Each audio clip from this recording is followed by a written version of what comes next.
Welcome back to Celebrity Radio. It's Alex Belf. You're talking to an old friend and one of my favourite people, Mazz Murray. How are you? Not an old friend. Well, we've known each other nearly 20 years. It's been going on. Yes, reasonably middle-aged friend. Do you love this? I mean, it really plays to your strengths when you think about it. It's a story of a very powerful woman who is in charge of the whole thing, and it sort of laughs in the face of feminism and all of that, because there's no question of who's in charge in this show, and that is you. Yeah, well, I mean, I don't have a problem with feeling... I'm really comfortable in my own skin.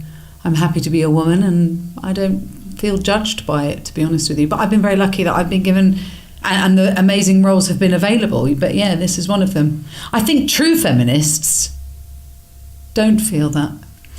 It's interesting, isn't it? And that's what this show really celebrates. I mean, the two leading ladies are phenomenal. They've got you packed on top. I mean, this is a show that really is sensual and sexy, meaningful. It has everything, really. It's perfect for you. Yeah, it's women power. Yeah, it's wonderful. It's very beautiful.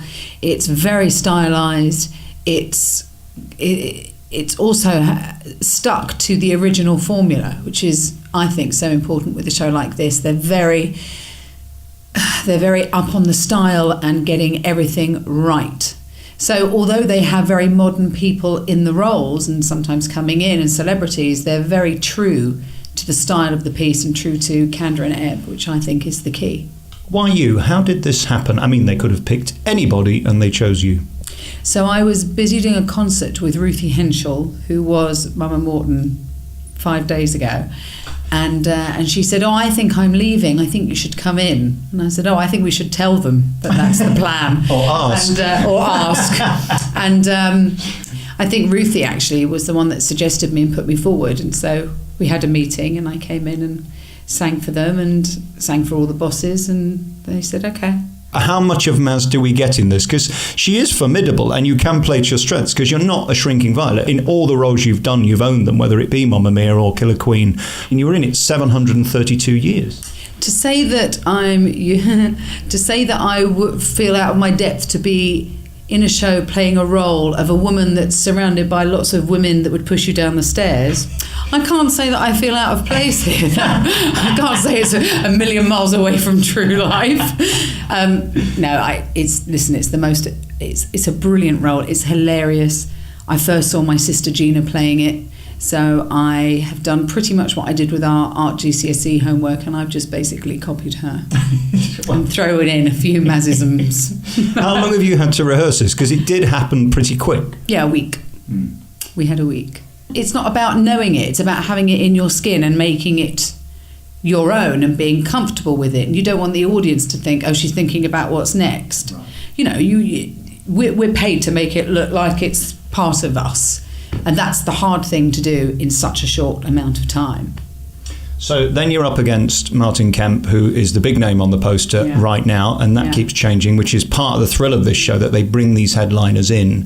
Do you pinch yourself sometimes when your name is up the top like them? I mean, you've made it as a West End leading lady. You are one. In this show, I am one. Isn't that lovely? And I'm also amongst, great stars like Martin, who is just such a gentleman. I mean, and he's so picture beautiful to look at as well. He's equally as charming as he is beautiful, which is really nice. And blessed to be working with two ladies like Josephina and Sarah. Sarah I did Fame with 20 years ago, so I've known her forever. And Josephina was in Fame, but a different production to me, so I've known her for 20 years as well. You've been at it a long time, this is what we're saying. I've been at it a long time. Is it still exciting? I mean, when the phone rings and they say... Yes, it is. And it's also, do you know, actually... I didn't finish my question. I know, but I knew you were going to say... It is, if anything, the anxiety is heightened as you get older. And is that because, do you think, when people like me say you are brilliant, you've got to then live up to it, you can't phone it in? Yeah. When you're young, you have nothing to prove, and you have nothing to live up to, because and that goes for every area of your life, doesn't it? When you're young, you really do have nothing to lose. So you throw everything at it. And when you get older, you have just about everything to lose. Dignity, credibility, your home, your husband. There's quite a lot at stake. The children might even leave. No, they're stuck. They're stuck with me. So yeah, it does. Certain aspects of it get easier, and obviously, the flip side is other bits become quite difficult. I'm sure Mama Morton is a walk in the park. It's 2 hours of your day, but then you've got 22 hours of being a mum and a wife and all that stuff. How hard is it balancing that with being in the West End? Same goes, I think, for any parent that works full time. You spend the majority of your life before you have children being so tired that you just want to go home. And then you have children and you're so tired that you just want to go to work. And that's actually what happens. That when your day actually begins with rest when you're actually going to work.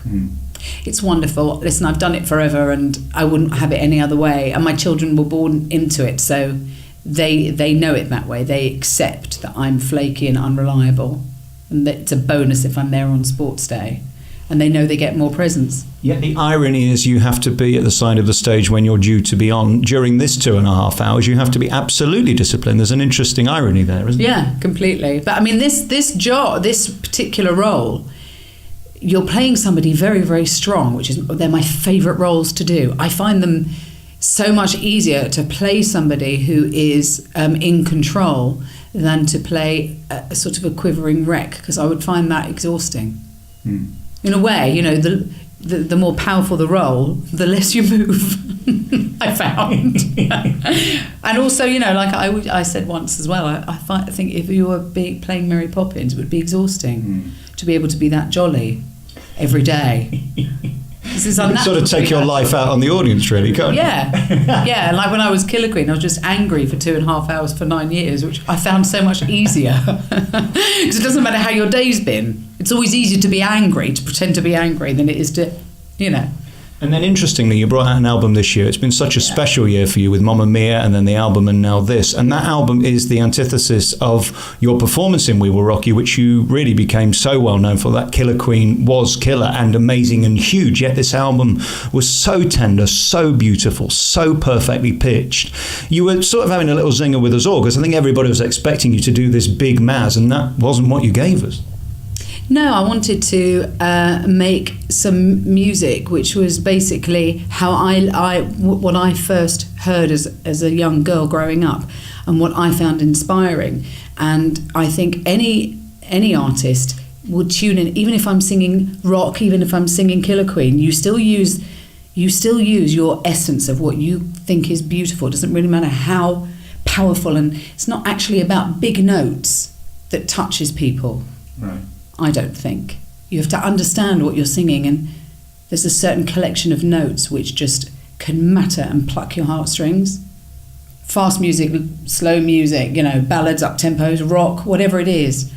I picked a collection of 10 songs that, for me, move me. It is glorious. It's a 5-star album. It's beautiful. And what's interesting is we get to hear this resonance in your voice that only seems to get stronger. Is that with age, or is it just the fact you haven't slept in 13 years? I actually do sleep. I slept through all my children waking up in the middle of the night, and people used to say to me, how are they asleep? I'm like, absolutely fine. I mean, there's a chance that they were terrible, but I didn't wake up for them. I think so much of music, and so much is smoke and mirrors, and so much, you know, you can put anybody with a 52-piece orchestra, and to a certain extent it can sound much better than it actually is. Right. I think it's much harder to strip everything away and still be able to make music with very, very, very, very little. And that's what I wanted to do, because I've done the big, you know. And musically, how exciting is Chicago? I mean, this is an iconic musical. You can't mess with it. People know what they want. And it's also got a class above the rest, because I think we're probably similar. A lot of musical theatre I find silly. It goes into realms of singing when they should be talking and screaming when they should be crying, and then still singing when they should be dead. Whereas this is a proper piece of theatre, really. It's a play with music, isn't it? Are you enjoying that? Yeah, I'm a big fan of Candor and Air, big fan of Cabaret and Chicago.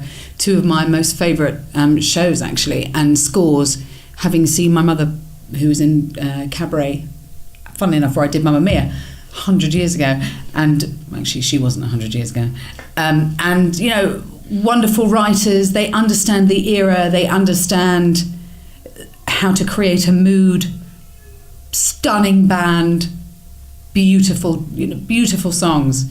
Yeah, love it. Love I it. think that's probably what's so compelling about this show is we get to see the band throughout, and that rawness of that orchestra is just beautiful, isn't it? Yeah, it's wonderful, and the way that this particular show is designed sound wise is that you are in the middle of it in Chicago. It's not you're watching a show and there's the band and you can hear the wall of the band there and the artist up there. You feel the brass section. You feel the strings. You are in the club. You are in with them, and that's really hard to create. And I don't think people pull it apart enough to recognise that actually is part of its setup and what makes it magic. All of those bits have been thought about so beautifully. The lighting and the sound design and everything, and also where the band is structured, where it's positioned. It's so exposed. It's so live. You're impressed without even realising you're impressed, because you see it. You don't often see it, you know.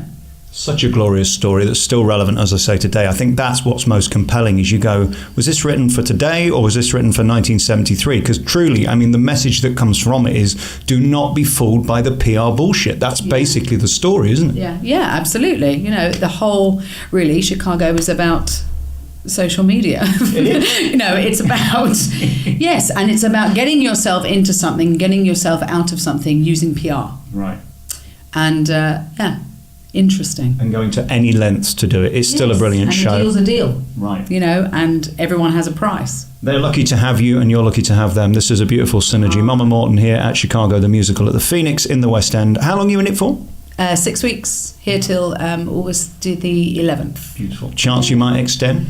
Not up to me, not my chance. But yeah, I'm so thrilled to be here even for a night. You could be rubbish. I mean, this could be the worst interview ever. I might see it tonight and think, no, she's lost it. I mean, that would be terrible, wouldn't it? It'd be so awful to end your career like that. What, in just a day? Mazz Murray, one of my favourite people, such a star. Midnight Mazz is available now. Good luck with Chicago. Thanks for talking to me. Thank you, darling. So good to see you again.